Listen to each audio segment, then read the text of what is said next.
Viewers, we are being joined by our guests right now on this big, huge interim framework which has been released a short while back. So let's go straight across to our guest, Shubhranshu Singh, a business leader and global member, FE Lions Foundation. And we are also being joined by Saurabh Shukla, Chief Consulting Editor here on Republic TV. So I'd like to thank both our guests for joining us here on Republic TV, because we really need to break down this interim trade framework which has just been released. So I would like to go first to Mr. Shubhranshu Singh, who's joining us. And let's start off with, what we see here, especially with it on the surface. Definitely a big win for both the parties. If you could help our viewers understand, what is the first thought that came to your mind when you saw the interim framework which has been released?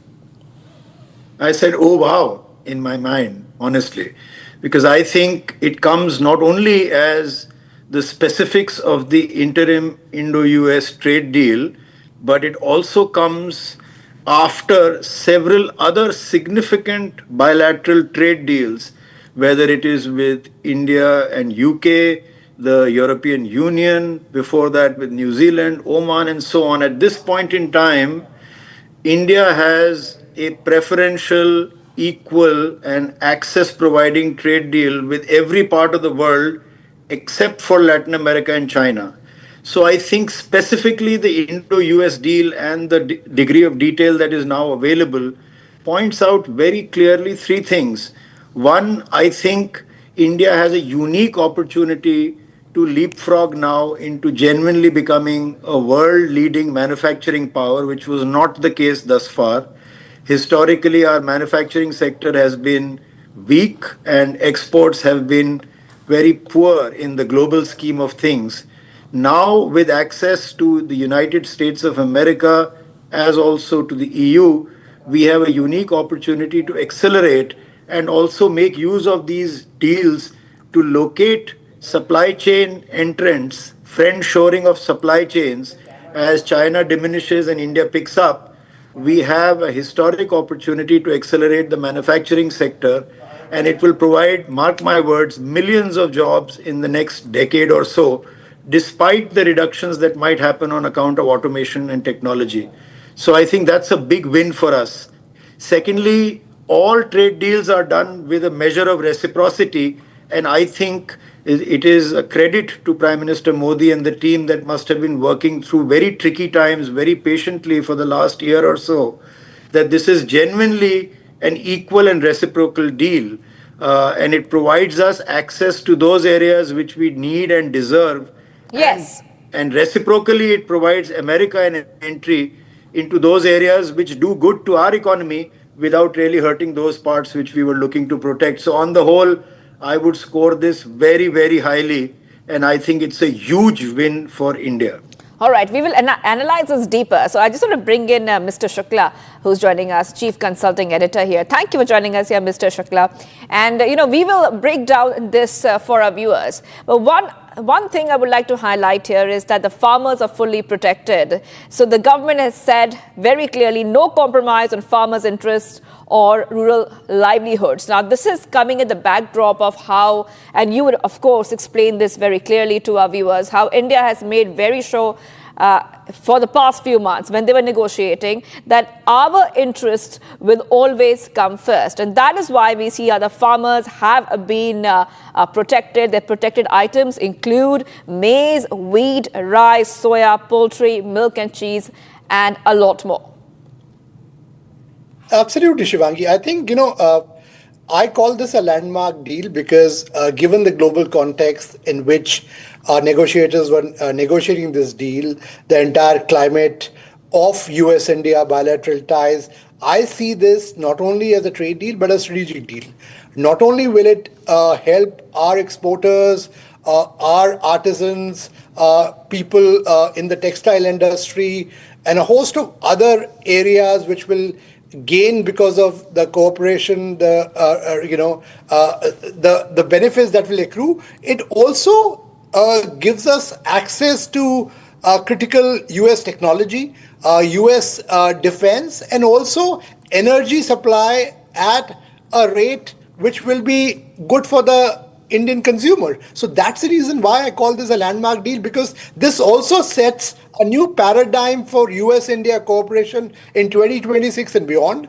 And I agree with Shubhranshu that after this EU deal, India and the US deal coming into play, India has a unique set where it's a sought after country in the global economic and strategic arena, because both the deals have a ripple effect on a lot of other issues which are at play, whether it's your standing in the global arena or the strategic benefits that will accrue. And obviously you will see once the final deals comes into play, a lot more will happen. I was the first to speak on your network as well, that a major defense deal will be coming. India will be getting access to technology. India is already part of the US critical mineral initiative, pack silica. So all these combined with this trade deal brings, I would say, a new paradigm for US-India relations. And I would also say that it is a test. It was India's sovereignty, India's national interest was tested to the hilt. But credit goes to our negotiators for their deft diplomacy, led by Prime Minister Narendra Modi and his Commerce Minister Piyush Goyal, External Affairs Minister on one side, at the security side, National Security Advisor Ajit Doval. So all the combination of these factors impressed upon the Trump White House and President Trump that India presented a unique, play for the US. They also realized that this is a deal which is a win-win. I would say this is a unique confluence of Make in India and Make in America, which both our leaders are trying to build. That's right. That's what it looks like, Mr. Shukla, that, it's a win-win situation which is emerging, because Piyush Goyal, you mentioned about him, he also mentioned that this is India's journey towards a Viksit Bharat, that is developed India. I would like to bring back Mr. Shubhranshu Singh with us once more. And we also see that India will scrap restrictive import licensing rules for US ICT, information, communication technology goods that delay market access or cap quantities. And we have seen there is a response on this which has come out from the Department of Commerce, Government of India, a short while back. They say that this is the India-US trade deal strengthens Bharat's digital infrastructure by enabling faster access to advanced ICT goods. How do you specifically read this angle, Mr. Shubhranshu Singh?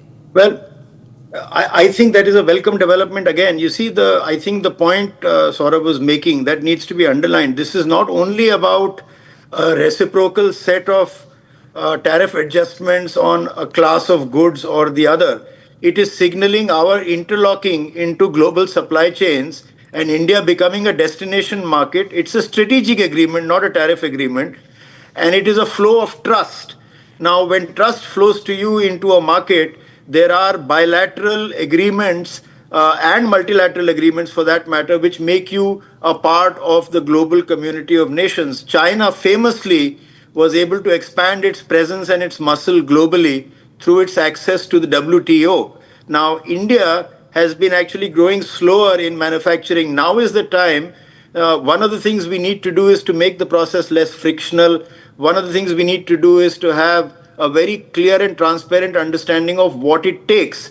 So I would qualify this broadly. Once you have a preferential agreement in place, once you have lowered tariffs, trust will flow, technology will flow, capital will flow, and therefore you need to have an accord in terms of the kind of ICT norms that you would subscribe to. And I think financial inclusion is one area where India has shown progress by leapfrogging ahead of almost everybody else. We have probably a gold-plated system now for financial inclusion and the digital pipes that carry capital within our domestic economy. And I think by inclusion, we stand to gain and we have very little to lose. Even in the other parts of the agreement, we are basically measuring up and providing a lean-in posture so that we can quickly access and make the most of the opportunities that are so abundantly available.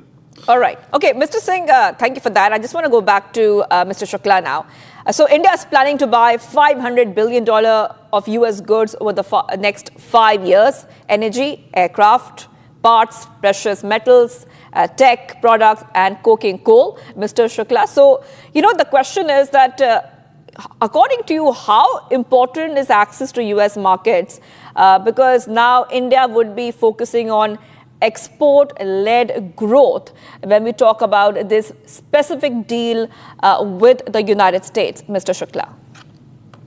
Access to a US market, which is a lucrative market and also a developed market, also opens, not only make sure that, India becomes a supply hub, a manufacturing hub, but it also gives us this deal itself gives us a huge strategic advantage. Look at the standpoint of where India's tariffs are compared to other export economies. Even on textiles, which is something which was a major concern for a lot of our companies here, and people were losing jobs because when the tariffs went to 50%. Now, India's tariff is lower than Vietnam, Indonesia, Sri Lanka, Pakistan, Bangladesh. So that puts us on a huge advantage. Also, our artisans. The deal also makes sure that, the best US I would say departmental stores, which get goods from a lot of these places were earlier sourcing from some of these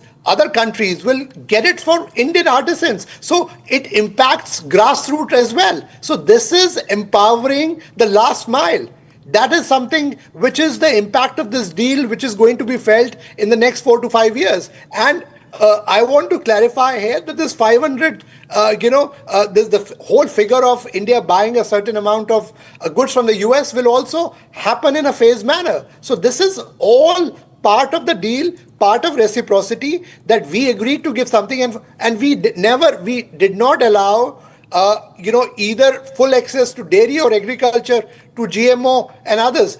All we have done in the deal is, especially in the phase 1, is that we will take things like almonds, apples, that also with a certain quota that will be, obviously will be coming out soon. What kind of a quota will that be? So India has protected its interest in a good manner. Yet, as I say, that when you negotiate, you give something, you gain something. So that's what you do with partners and friends. That's what has been done. But the fact that this deal took this long to be concluded tells you a story about how hard a tough bargain Indian negotiators have done with the US interlocutors. That's what is the big story here in Washington, D.C. When I talk to them, they say India strikes a hard bargain. And if you remember, that's a question I asked President Trump, who's a tougher negotiator? He said Prime Minister Modi is a tougher negotiator. And obviously with this deal, he has proved that yet again.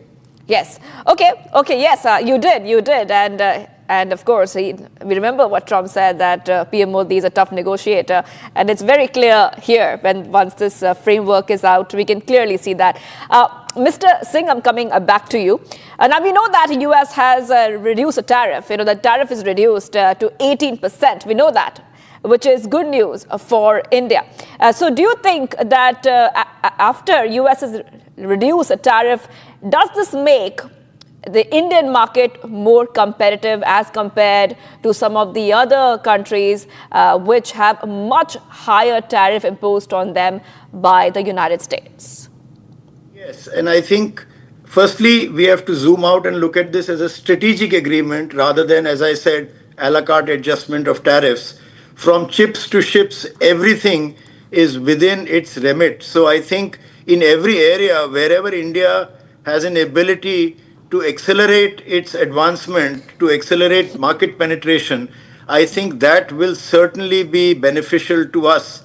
But in specific areas, for instance, energy, LNG, clean tech, nuclear collaboration, of which there was a big mention during the budget, defense and aerospace, whether it's co-production or maintenance or technology, and in these times, we need to actually strengthen our defense preparedness. If you look at manufacturing and technology. Certainly, there is very large capital investment in India that's going towards electronic manufacturing, whether it's manufacturing of Apple phones or a host of other things. These will all get a huge boost. But let me tell you one thing also, this is an interim deal. There is a lot of space to maneuver as we go past the targets, as we go past the mutual benefits that we expect for us to get. If those benefits accrue to us, we have a chance to tighten the embrace as we go forward. And we should not mind, it's not an equation. It is generally a direction. So even if there are areas in which we feel it will have a gestation period by the time we get to the fullest advantage that should accrue to us, never mind. In my mind, even boiling water puts out a fire, and we were in a situation with punitive tariffs, etc., which was going to hurt us in the short, medium, and long run. So it's a huge relief. It's a huge accelerator. And to my mind, most significantly, when there is an agreement, when there is a deal, everything else follows.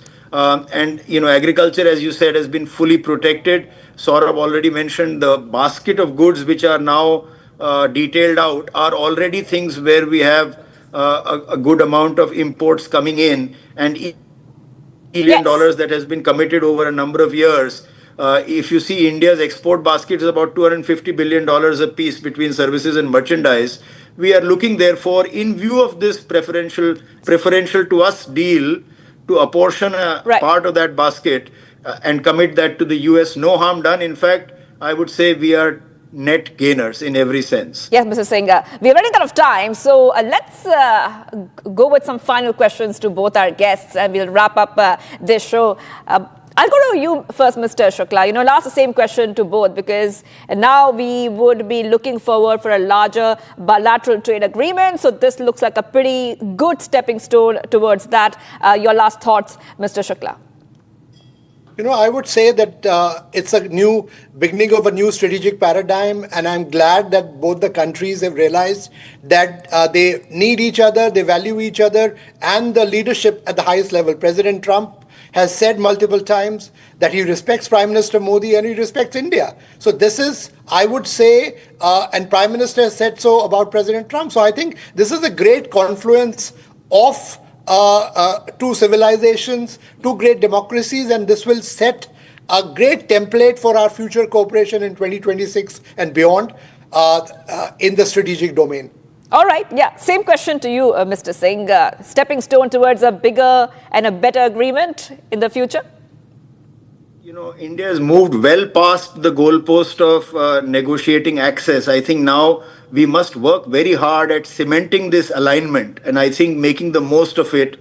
I think this is about, strategic anchoring. We are a player in the world economy, and the world is signaling to us, whether it's the EU and now the US, that they acknowledge it. Having said that, we have a long road to travel, and we must therefore harvest every opportunity that comes our way. And on a lighter note, I think preferential access has been a boon for those who enjoy an evening drink, whether it's wine from Europe, scotch from the UK, or now rye whiskey from America. So I think for those who like their evening drink, it is also a very welcome development all across the last year. All right. Thank you, Mr. Shubhranshu Singh and Mr. Saurabh Shukla, for joining us here on Republic TV. On that note, we're taking a very, very short break. Do not go anywhere. We'll continue to analyze the India-US trade deal framework. Stay tuned.